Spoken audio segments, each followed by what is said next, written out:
done for 3 kilometers. We're turning to 4 kilometers.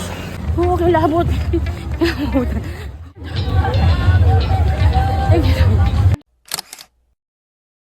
Share ko na sa inyo sa beginner na sumali ako ng 5 km. Nakita nyo naman sa previous Kung kinaya ko, di kaya mo rin. Di ba? Mas maugali mo. Chari.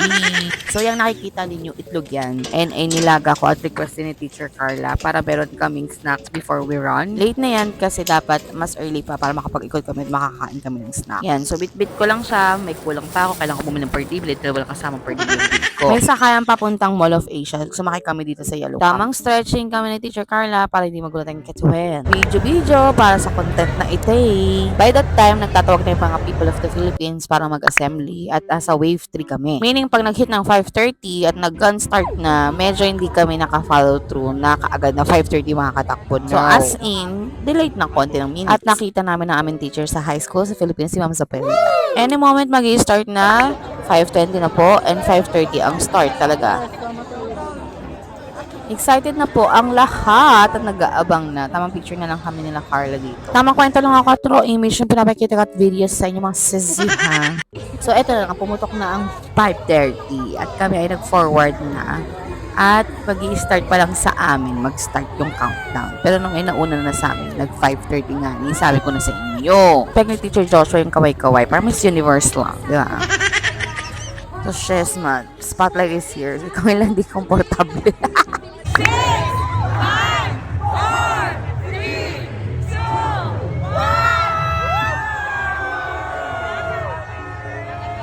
1. O, di ba nga? Imagine mo, tatakbo ka, hindi. Nag-picture mo na. Imagine mo, pagputok ng gun, tatakbo lahat, no? Hindi B. Oh, look. So, eto na, mag-i-start na kaming lumagpas dito sa starting line. Tracking time, 5:39 ako lumagpas ng line. Kung may tracker yung bib ko, 5:39 lalabas doon sa starting ko yung record ng takbo ko. For 5K run. Jog muna. Slow pace. Only to, sumabay sa kanila. Yung iba dito nagko-conserve ng energy nila or yung iba nag-walk through and yung iba hindi na kinakaya. Medyo may nihita yung PR and kaya medyo binibilisan natin. And then aside from that, tinitake advantage ko kapag may space na ganyan para makapass through ako. Okay man hydration ng Milo, every kilometers merong water. Pero hinal na ako niyan. Tapos yung laway tayo parang Elmer's Spoon na talaga. So sticky na, sobrang. Pang turning 3rd kilometer ako uminom kasi ayoko mabigat yung dyan. At saka dahil ayoko sumakit ng tagliran ko. We're done for 3 kilometers. We're turning to 4 kilometers. 5 kilometers na. We're near.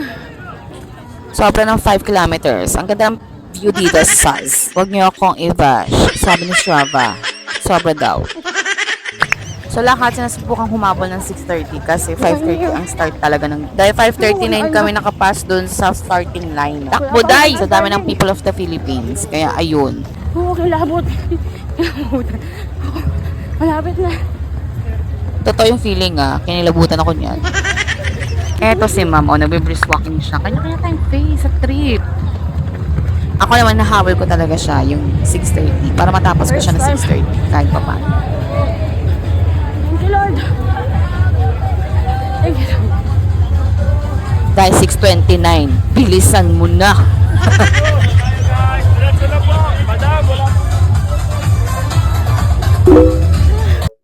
Suta, 6:30:03 ata o 6:04 ata ako. Pasok ba yun sa 6:30? May paki-comment kung pasok.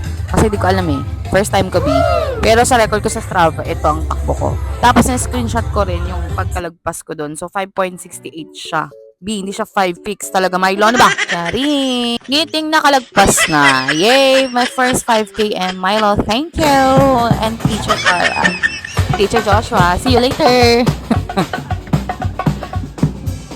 Thank you.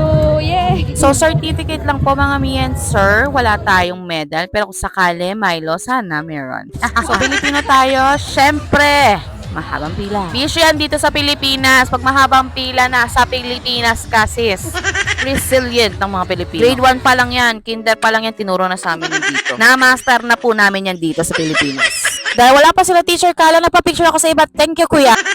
So, selfie tayo, sis. And so, nagkita na kami. And itong selfie picture namin, of course. Thank you, Lord. Thank you for this wonderful experience. Lahat ng ito ay galing sa Ama at laging magpapasalamat. Thank you, Lord God. Mwah. Ay, thank you.